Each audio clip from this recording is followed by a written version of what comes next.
From the #1 best-selling author of Life Rescripted, you're now tuning in to the Year of Purpose podcast. I'm Zephan Moses Blacksburg. What's going on, Year of Purpose podcast? My name is Zephan Moses Blacksburg, and today I'm joined by Jon Nastor. And Jon has been starting and running businesses for the past 13 years.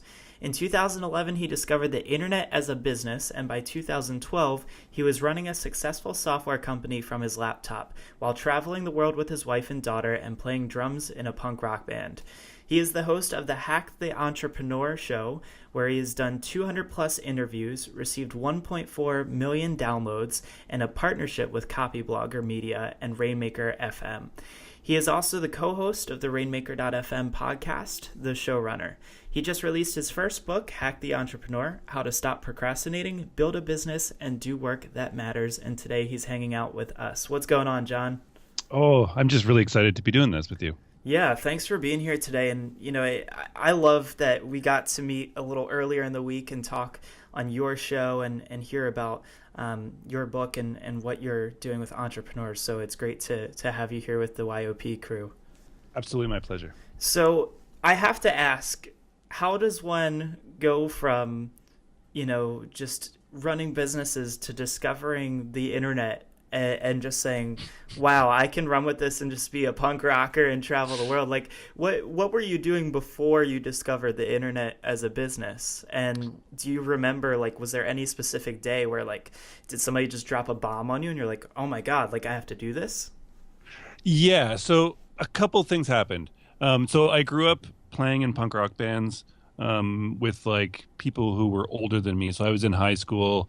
I remember like getting picked up for my last exam. I think it was grade 10, and my band were all like in college or not in college, but they were that age, some of them. And right after my last exam, literally like everyone was just going outside to like go do whatever for the summer, and like there was a van there waiting to take me like across the country and play shows. So I learned from an early age this whole DIY, do it yourself, right? So if you want something done, you have to just do it yourself. You can't wait for other people to hand you things. And so I sort of just took this on in life. Bands ended up breaking up, and I just started playing for fun totally. It wasn't something that I was trying to do for money anymore. And then I just started some businesses offline. And from like selling fireworks hilariously as like a store, which did really, really surprisingly well. And I kind of miss, but I refuse to do anything offline anymore. But I ended up like working in new house construction, again, completely wacky, but it was just like, as you go forward through this like journey of life, right? Like none of it really makes sense at all ever. But when you look back and you can kind of like, oh, okay, well that kind of led to that and that. I remember then I met that person and that, and it's just kind of this cool thing. So my daughter ended up being born when I was 10 years ago. Yeah, so I was 27, and up until that point, time just kind of like somebody would ask me like, hey, remember when we did that? Or remember when that happened? It was like, oh yeah, that was like 6 months or a year ago. Oh no, that was like 4 years ago. Like it just doesn't matter, right? It's all kind of blurred together. But then I had this kid that every year, like 6 months leading up to my birthday, was like the biggest thing ever. It's your birthday coming. It's like, yes, but when you're my age, it doesn't really matter anymore. But it started to matter because I started to have this definite date every year where it was like, I need to do something more. So the first 2 years still of her life, I had the offline business. And at the end of the second one, I was like, hey, this is crazy. Like I have to be somewhere closer to what I ultimately want to be doing, which was kind of just, I wanted more freedom. I wanted to be able to travel with my family as my daughter aged and stuff. And so I couldn't do that with an offline business because you have to be there and you have to be working and doing all the stuff away from a laptop. So I sold the business and we ended up moving across the country, and I had about a year and a half worth of money just to kind of figure out this whole thing, which I'd been kind of introduced to by some friends, just the internet as a business, which I had never thought of before, like, which is hilarious. And so I spent the time not so much figuring it out, actually wasting time and just kind of like information overload. And then I ended up actually having to get another job quickly, which led to me almost owning another company offline. But I actually quit that at the end and was just like, nope, I'm going all in on what I'm doing online. And that was like 5 years ago now, and I haven't looked back since. Yeah, I mean it's crazy looking back though that it seems like it's such a short period of time. You know, you go from selling fireworks to all of a sudden you look back and it's like, whoa, like I had this online business. The fireworks store is long gone, and I'm actually very familiar with how the bands usually function. When you were saying, you know, it's very DIY, because one of my good friends used to be in a band, and he said, you know, we are the graphic designers, the guys that have to make the flyers to put up. You know, we are the communications people, the guys that have to get people to the concert venues. And so it really is a lot of DIY stuff that has to happen there. And I think it probably sets you up more for the entrepreneurial world than anything. I mean, I bet you could probably write an entirely second book on how being in a band prepared you for the entrepreneurial world, right? Yeah, totally. And that's the kind of thing that, again, like as I was going through it, it didn't make sense that this could be like being in a band would and living out of a van and like putting on our own shows and selling t-shirts and making them, that could was a business per se. But now looking back, it's like, wow, yeah, that was like the best education ever for that. Like you have no resources and you just have to make things work. And you just come up with an idea and you create something out of nothing, whether it's a show or an album or a t-shirt or a sticker. And that's, to me, that's all entrepreneurship is just creating something out of nothing. And when you do that, whether it's in a band or online or offline, whatever you want to do with whatever you want to do it, if you can then turn that something into an exchange of money back to you, then now you can continue this whole game we call entrepreneurship. Definitely. You know, you mentioned in there that you said 10 years ago I was 27, and I'm turning 27 this year. So this is kind of a cool opportunity for me to kind of ask you about, you know, 10 years ago, the type of advice that you would give to someone, say, like me. You know, I started an online business roughly a year ago. So I'm 1 year into this. And it's tough, you know, for a very long time up front, you don't make money. There's a lot of long hours, and much like in a band, I'm making and designing my own websites. I'm making all my own content.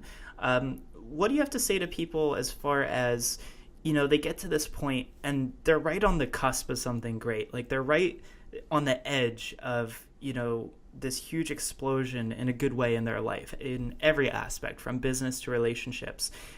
You know, what if they're on the edge of giving up? Like, what do you have to say to that, just as far as, you know, you've owned and run so many different businesses and just had a lot of experience over the last 10 years.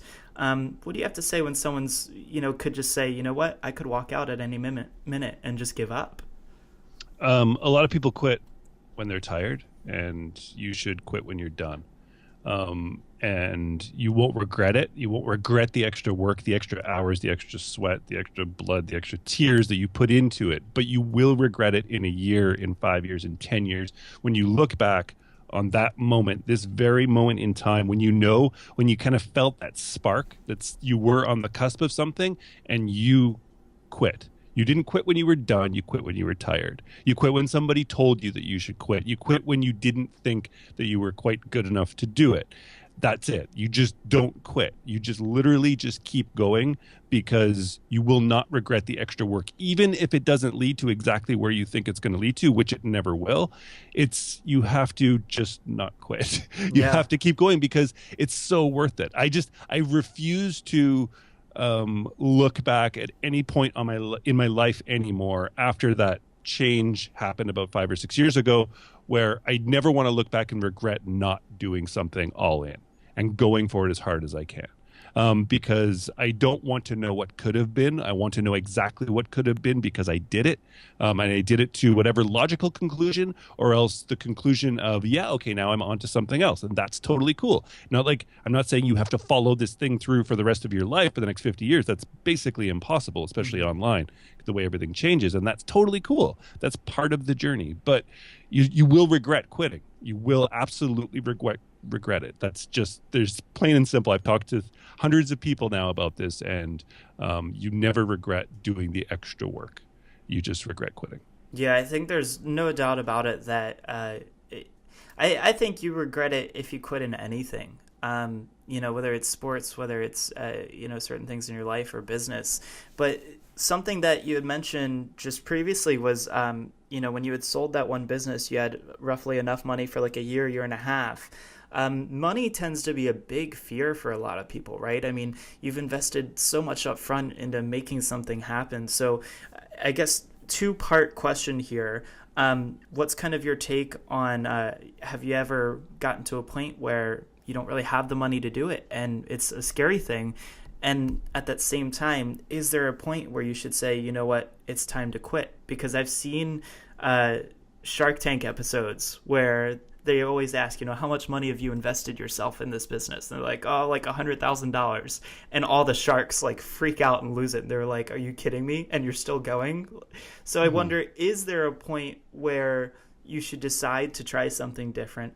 And also, what do you do when the going really gets tough, at least financially?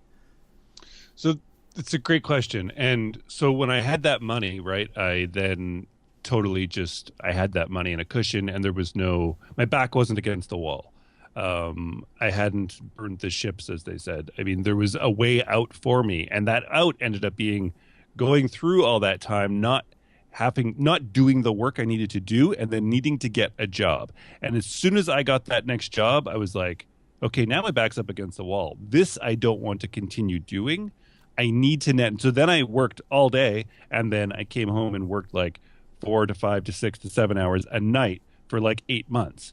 And was like, I'm focused now. This is crazy that I did this to myself, but I will never do this to myself again. So the money actually doesn't help in that way. It's really the work. You have to do the work. You have to be willing to do the work, and you have to change your mindset from like a consumer to a producer, and you have to start to produce things, no matter if that's content or if that's products or if that's books or if that's videos or whatever that happens to be. You have to produce stuff and you have to take time doing it.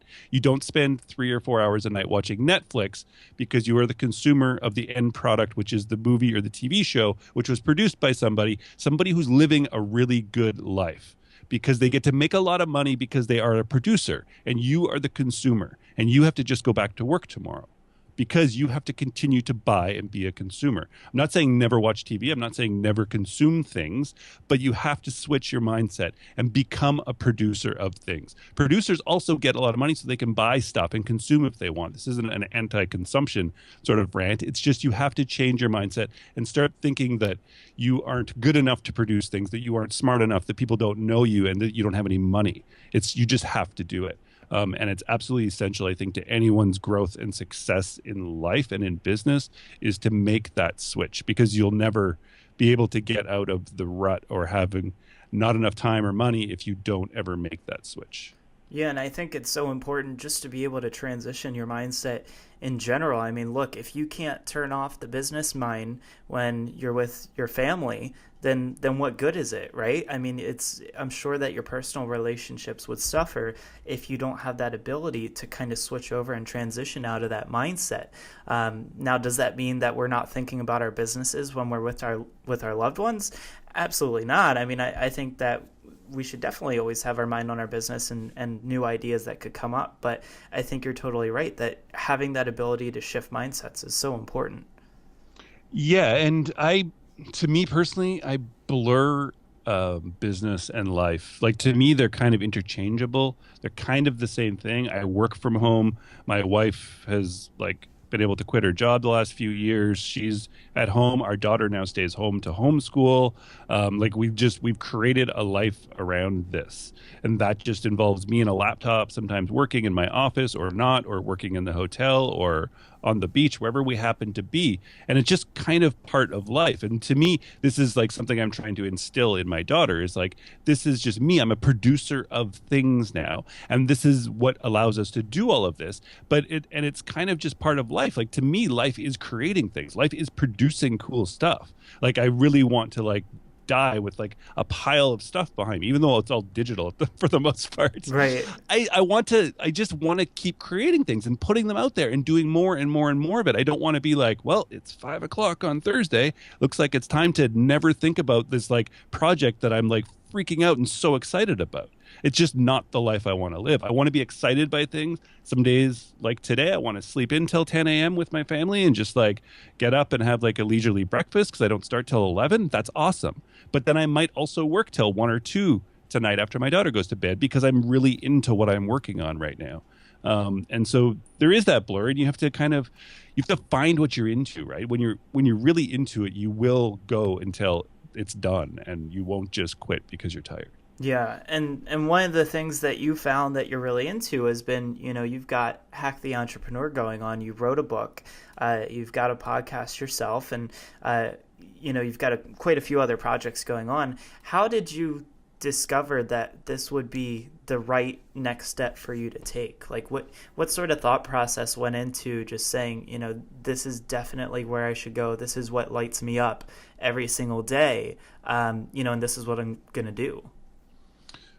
Okay. So besides put aside all like the branding and marketing and positioning of it that I put into it, my family ended up in Asia 2 years ago, I think next month. We ended up there for the winter, and then we ended that trip with going to Chris Ducker's first tropical think tank, which was a small conference at that time. It was like 25 of us, and there was like a mastermind sessions, and there was some really smart podcasters such as like Pat Flynn and John Lee Dumas, and so there was all this talk about podcasts. My business Velocity page at the time, well, still is, but was allowing me time and freedom to start something new. And I had podcasted in the past, kind of got the feel of it, but I wanted to do a new show by myself. And so I needed to kind of be pushed. Then I spent a few months after that kind of just thinking about it. And then all of a sudden it was this like ideas with people in my mastermind and stuff. And somebody created the name for me. Then I just decided I'm going to start interviewing people. I have this list of 30 people that I want to interview, like brilliant business people. There's nothing I love more than talking business with people. I know that if I just call them up and ask them for half an hour, they're probably going to say they're busy. But if I'm hitting record for a podcast, they'll probably say yes. So selfishly, I'd never interviewed anybody in my life. Literally, we were out at a cottage on a weekend when I finally decided, okay, this is it. I'm starting. And when I got back that Monday, I just sent off some emails. On Thursday, I did my first interview. This was like early July. And then I set it up to launch September 5th, which is exactly what I did. And then about 7 or 8 weeks into launching, when I thought it would kind of start to fizzle, and that's when I'd be like, whoa, I talked to everybody I wanted to talk to, now go back to business. It had this moment like you talked about, like that spark where I just felt like I was on the cusp of something. There was engagement, there was audience that I didn't have before, there was downloads, there was people trying to sponsor my show, there was people trying to come on my show, and it was this weird feeling of, I might be on the cusp of something here. Now it's time to go all in. So I went from 2 days a week to 3 days a week, and I really, really focused on my show, making it better, and pushing it. I started to write for Entrepreneur, started to write for Copy Blogger, to really promote the show and do more work around it. And it was because I just felt like maybe this is the time. This is it. And I didn't want to look back in a year or in 2 years and be like, oh, I should have pushed that. I should have pushed that harder, but it's a lot of work. It's a ton of work, but I absolutely love it. And then that all kind of just ended up interviewing Brian Clark of Copy Blogger, and then that led to Rainmaker, that led to the showrunner, and the rest is kind of history. It's crazy how you push over the one domino and everything else just kind of falls into place. I always tell people my story how I always knew I had to go to California, and I didn't really know why. And going to California led to travel hacking and couch surfing around the country for 2 months, which led to starting this podcast, which led to a #1 best-selling book. I mean, it's crazy. If you talked to me 2 years ago and said, would you have written a book? I would have said, no way. I mean, I grew up with a learning disability. Write a book? I couldn't even write a 1-page paper for school. And so it's just absolutely unbelievable to see where you can go if you just, keep the momentum up, keep it going. And so you now have well over 200 interviews on your show. You've met tons of people. Is there, it's hard to ask this question because I want to say, is there any like one or two people that really stood out or anything that really jumped out at you as like a, oh, wow moment? Like, I definitely need to be listening into this because even though I've learned so many things over the last 10 years, this is still something that's so new to me. Is there any one thing just that is attributed to maybe your success or even just where things have gone for you? Yeah, I'm going to quote Guy Kawasaki when he was on my show, and it ended up in my book. But he was talking about understanding the math of success and how people, especially when you're working or like when you're going to become something, you kind of figure out like how you could make so much money or what you can accomplish in life in general. So he says, if you believe somehow you're set to a certain capability and level of accomplishment, then you'll never achieve anything more. However, if you believe you can do better and do other things, that growth mindset will allow you to accomplish more.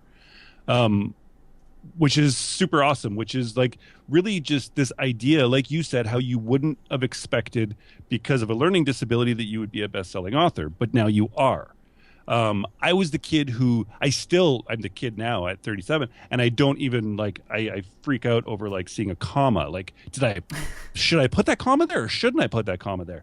I also just released a book that ended up on a bestseller on Amazon. The book took me 9 weeks from like the idea, the very first email I sent about it to we're going to write this and we're going to launch it December 14th. That was like September, I think 29th, that first email went out. I checked this on a call last week with somebody. And like literally like 8 weeks later or 9 weeks later, like I launched this book on Amazon to a number one. I had never written a book in my life. I'd never thought of writing a book in my life. I'd been pushed enough to do it. And I still don't quite know where a comma goes in a sentence. The book itself is obviously written very well because it's been edited heavily by really, really awesome editors that make my ideas make more sense. But if I had thought in any way that I was limited by the fact that, well, John, how can you possibly write a book? You don't know where commas go. I wouldn't have this book, and I wouldn't be able to help people and push people forward with this book. And that is essential. You need to overcome that. Like, John, how do you become such a great interviewer on podcasts? Well, first of all, I don't think I'm a very good interviewer. Second is I've done 200 in the last year and a half. But at the beginning of that 200, I had never interviewed anybody in my life. Mm-hmm. Even when I record somebody, like my daughter doing something on my phone in video, and I hear myself talking back, I hate the sound of my voice. But somehow I'm a podcaster. The podcast's way too much throughout the week on too many shows. And I hate the sound of my voice. But if I had let that stop me from doing it because I thought that I couldn't accomplish that, if I didn't think that I could get a partnership with Copyblogger Media, because why would he like want to partner with me, somebody whose voice sounds terrible or doesn't know how to interview? It's like, well, what if I just do it? What if I just do it anyways and get good along the way? Then maybe these things will happen. You have to do it. You have to. None of us know what we're doing at the beginning. None of us know how to start. None of us know how to interview. None of us know how to write. None of us know how to podcast. None of us know how to build software until we've done it. Until we've done it enough times. And eventually people look at us and like, wow, how do you get so good at that? Well, I just spent the last 2 years doing this only this thing. So if you do that, you'll be probably better than I am. Yeah, I mean, part of me thinks that Nike got it right. You know, just do it. And I mean, it's sage advice, but I think everyone's asked me too, you know, how do you do it? Well, I started, you know, and I think that it's so important is you just have to get started and you just have to keep moving. Yeah. And so Hack the Entrepreneur is out right now. Maybe just share with us a little bit about, you know, what is in that, what people can expect to get out of that. And then maybe just to round things off, I'd love to hear how the kid in you, the punk rocker, still gets to stay alive through your business, through your lifestyle, and through everything that you do. Very cool. So Hack the Entrepreneur, the book is called How to Stop Procrastinating, Build a Business, and Do Work That Matters. So interviewing 200 brilliant entrepreneurs that are way smarter than I will ever be. I on the end of my show, there's something I call the hack, where I pull out a 10 to 30 second slice of the conversation, something they've said, and then I do a short sort of essay on it. So I took just their hacks, 50 of them, and I broke them into 10 categories, or no, 5 categories in the book. So there's 50 of them total, broken into getting started, to mindset, to ideas, like business ideas, to being wrong and failure, and then ending off in growth. And so there's 10 brilliant ideas in each of those 5 categories, from entrepreneurs that literally run like brilliant, amazing businesses from their laptop and travel the world, to people who have thousands of employees and make billions of dollars a year. So there's every sort of aspect of it, both female and male entrepreneurs, and showing how they've sort of got to where they are and how they deal with each of these things. Then it's all wrapped in with my writing and kind of motivation. It's not a how-to book to start a business. It's really for, if you're starting a new project, you're getting started on this new project, you should read Getting Started again, because it's not necessarily getting started in business, it's getting started on a project also in business, but it's kind of people looking back and being like, this is how I started the next one and the next one and what they learned. So the idea is that you can kind of pick it up, and if you need business ideas and how to get to them right now, then read Ideas again. If you just made a huge failure, which we pretty much do daily, and you need just some sort of somebody to reassure you that it's okay or how to get through it, then go to Fears. The best way I can explain the book is that really I tried to write and create it so that it's like a giant boot that will kick you in the ass and make you live the life that really is available to you with the internet. And it's really just you in your own way, like you standing in your own way for what you want to do. It really is nothing else. And this is as much motivation as it is sort of tactics to get you there. But it's really that boot that will just kick you every time you need a kick to keep going. Because, yeah, I've discovered this life and this sort of internet as a business. And I wish everybody would, because we live in an amazing period and like in time that never has existed before, the way you can scale and reach the whole world from your own home. And to me, that's brilliant and should be taken advantage of by way, way, way more people. Absolutely. So this Hack the Entrepreneur is up on Amazon. You also have, I'm sure it's available on your website. What's the website URL? htebook.com if you want. Okay. We'll go straight to my site, or just hacktheentrepreneur.com. You'll see the book on there. Awesome. And the podcast is over there as well? That's exactly where the podcast is as well. Cool. Any final words, just as far as, staying a kid punk rocker forever? Really create a business that is around the lifestyle. Like, from reading my book, you'll get the idea from people with thousands of employees to one employee or no employees that you really should create a business around your lifestyle and what it is you want to do. You don't have to have hundreds of employees if you don't want. Your business should be exactly and can be exactly as you want it to be. You don't have to wear a suit and tie if you don't want to. You don't have to have an office if you don't want to. You can if you want, but you don't have to. Business should be created to create the lifestyle you want. So that allows me to work project-based, meaning that I get months off at a time if I want it, and I get to pack up my laptop into a backpack, take my family around the world multiple times, and just travel. And I also get to play still drums 3 times a week when I'm in this city right now, in 2 punk rock bands at 37 years old. I'd say that's pretty awesome. We get to record records, we get to play live shows, because I have the time and the freedom and the energy to do it because of what my business has afforded me. I do not let my business control my life or my lifestyle, and you don't have to either. It's totally up to you to determine what it should be. That's brilliant. I think there's no better way to end off this episode. Jon, thanks so much for being here. Everyone needs to check out Hack the Entrepreneur, and I look forward to, I'm sure we'll run into each other soon at a conference or something like that. We definitely will. Thank you so much. Hey everyone, it's Zeph.